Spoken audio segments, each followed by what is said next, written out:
Muy bien, regresamos. Entonces, estamos en el día 6 y en este día también es creado el hombre y además es separado de toda la creación. En el versículo 26 dice, y dijo Dios, hagamos al hombre a nuestra imagen, conforme a nuestra semejanza, y ejerza dominio sobre los peces del mar, sobre las aves del cielo, sobre los ganados, sobre toda la tierra y sobre todo reptil que se arrastra sobre la tierra. Entonces tú y yo debemos de notar que aunque el hombre es categóricamente diferente de los animales, también es similar en muchos aspectos, ¿sí? Si te fijas, es formado de la tierra, igual que las criaturas vivientes, es hecho en el sexto día, igual que las otras criaturas vivientes, y se alimenta de lo mismo que ellos, y de hecho se puede reproducir igual que ellos. Sin embargo, lo que distingue al hombre de todas las demás criaturas vivientes es su relación con Dios. Eso es lo que le da a la humanidad y al hombre y a la mujer su identidad específica. El hombre es creado específicamente para relacionarse con Dios, ¿sí? Dios dice aquí, hagamos al hombre a nuestra imagen y semejanza, ¿sí? Y en esta frasecita, aunque no podemos derivar la doctrina de la Trinidad aquí en Génesis 1, en realidad es imposible, ¿sí? Sí podemos ver una referencia muy clara y una base para lo que en un futuro se convertiría la doctrina. En Génesis 1:2 vimos que el Espíritu se movía sobre la faz de las aguas.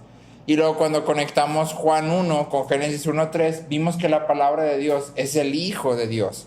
¿Sí? Entonces esta plática, cuando Dios viene y dice, hagamos al hombre a nuestra imagen y semejanza, es una referencia directa a la pluralidad que existe en Dios, ¿sí? Como vimos el viernes. Entonces, es en virtud de la creación especial del hombre a la imagen de Dios que el hombre se eleva sobre las demás criaturas. Bruce Waltke dice, mientras que las otras criaturas fueron hechas según su especie, el hombre es hecho a la imagen de Dios. Ser hecho a la imagen de Dios establece el rol de la humanidad en la tierra y garantiza la comunión con lo divino. Si tú y yo no tuviéramos la imagen de Dios en nosotros, no pudiéramos relacionarnos con Dios. Si tú y yo no tuviéramos la imagen de Dios en nosotros, no seríamos nada diferente a los animales, ¿sí? Por eso la imagen de Dios es un concepto que debemos atesorar. El hombre que ha salido del átomo por meros eventos aleatorios no tiene nada que lo diferencie del oso, del perro, del pez, del león. No hay nada que lo distinga. ¿Por qué? Porque salió exactamente de donde mismo, de la misma forma, por eventos aleatorios, ¿sí? Simplemente se super desarrolló o super evolucionó, pero no hay nada que lo distinga.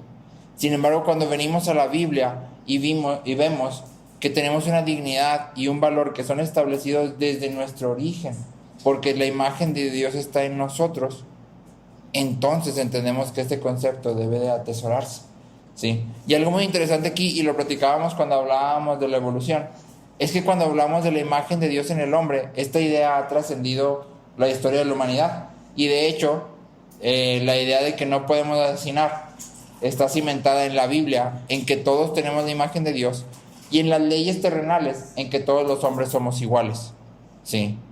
Y que estamos por encima de los animales, porque tú puedes ir y puedes matar una vaca, pero no puedes matar a un hombre, ¿sí? Entonces, esta idea de la imagen de Dios está permeada en todas las culturas, ¿sí? Esta idea de la imagen de Dios fue lo que llevó a Napoleón, por ejemplo, con sus ideas, a pelear en contra de los reyes, porque él dijo, el rey no es nada más que todos los hombres. Todos somos iguales. El rey no es un elegido especial de Dios. Todos somos iguales, ¿sí? Entonces, esta parte de la imagen de Dios, si tú y yo la abandonamos por abrazar evolución, estamos abandonando mucho más que nada más una creencia de, es que no creo en Génesis 1 literal. Estás abandonando mucho más que nada más eso, ¿sí?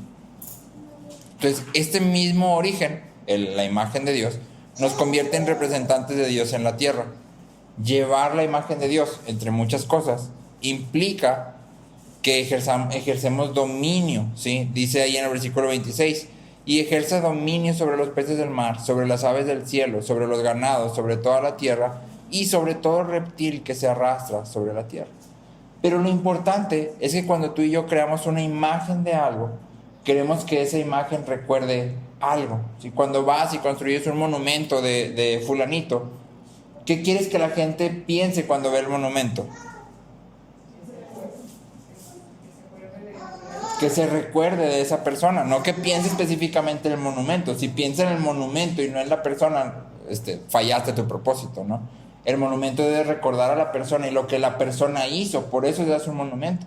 Entonces tú y yo como portadores de la imagen de Dios, nuestro propósito es que la creación vea en nosotros cualidades de Dios, ¿sí? Que lo glorifican. Entonces cuando hablamos de que el hombre debe de ejercer dominio, y esto ya lo hemos platicado, dominio no significa todo es mío y lo voy a utilizar y lo voy a sobreexplotar, ¿sí? Sino que debemos de gobernar sobre la tierra y sobre toda criatura, pero como administradores que representan a Dios, ¿sí? Entonces el mandato de ejercer dominio conlleva el uso, pero también el cuidado de la tierra, ¿sí? Pero el origen del mandato, ¿sí? Que ejerza dominio porque tiene la imagen de Dios, nos enfoca. ¿En qué nos enfoca? En que nuestro dominio del mundo debe de ser para el cumplimiento de los propósitos de Dios y para mostrar su gloria, no para nuestro propio placer o para nuestros intereses pecaminosos. La razón por la que ejercemos dominio es porque tenemos la imagen de Dios, y eso implica que el dominio tiene un sentido específico, ¿sí? Lo que Dios quiere hacer. Schaeffer dice, creado a la imagen de Dios, el hombre tiene la responsabilidad de administrar conscientemente todo lo que Dios ha puesto bajo su cuidado, ¿sí? Entonces, como tú y yo portamos la imagen de Dios, es importante que tengamos cuidado de aquello que ha sido puesto bajo nuestras manos. Y hablamos de toda la creación, ¿sí?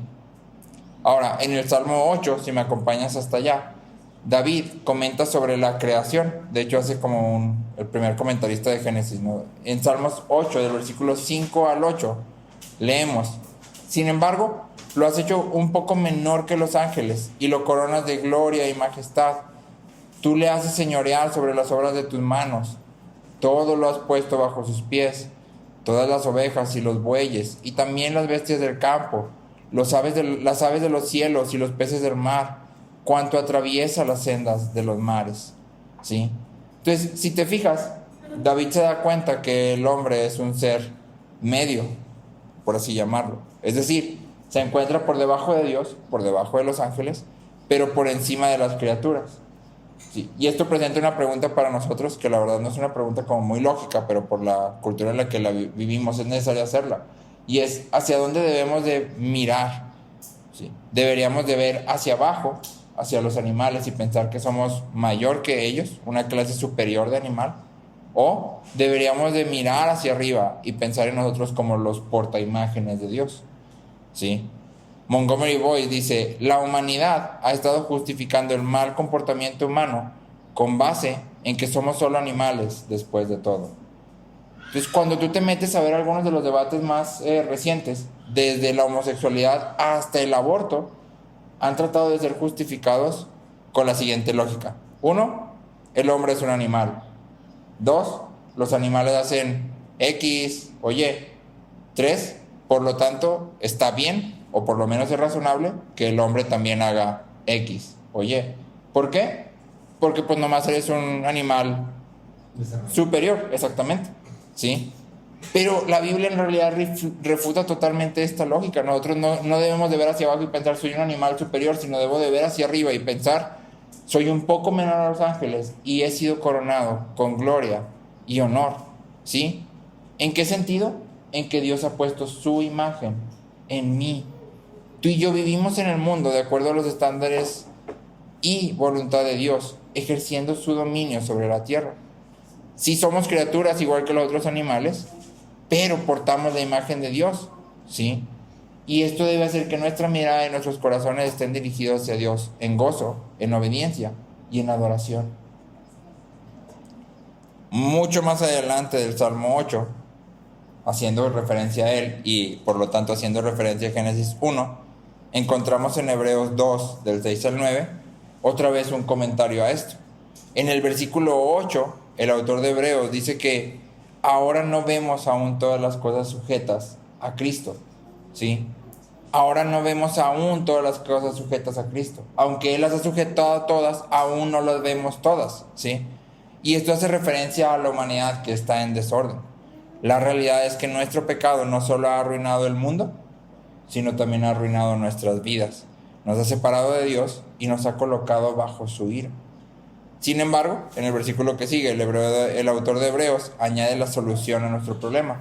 Hebreos 2:9 dice: pero vemos a aquel que fue hecho un poco inferior a los ángeles, es decir, a Jesús, coronado de gloria y honor a causa del padecimiento de la muerte, para que por la gracia de Dios probara la muerte por todos.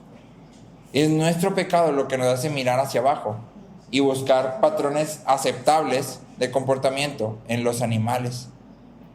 Cristo es la solución a nuestro problema. Al confiar en Cristo podemos mirar de nuevo hacia Dios y somos perdonados a través de su muerte.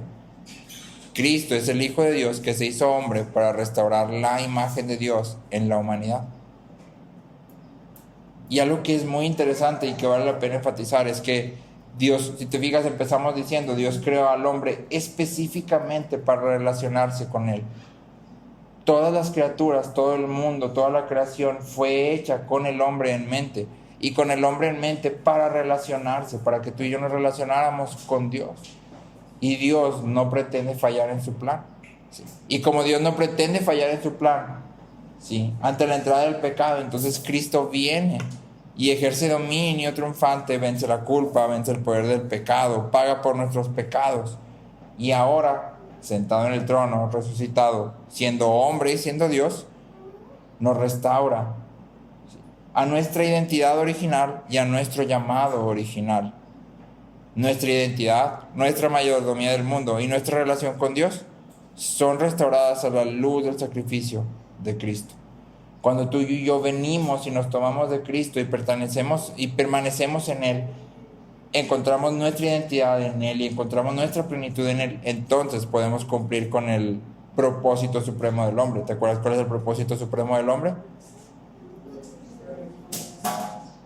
Y glorificar a Dios y disfrutar de Él para siempre. En Cristo podemos glorificar a Dios y disfrutar de Él para siempre.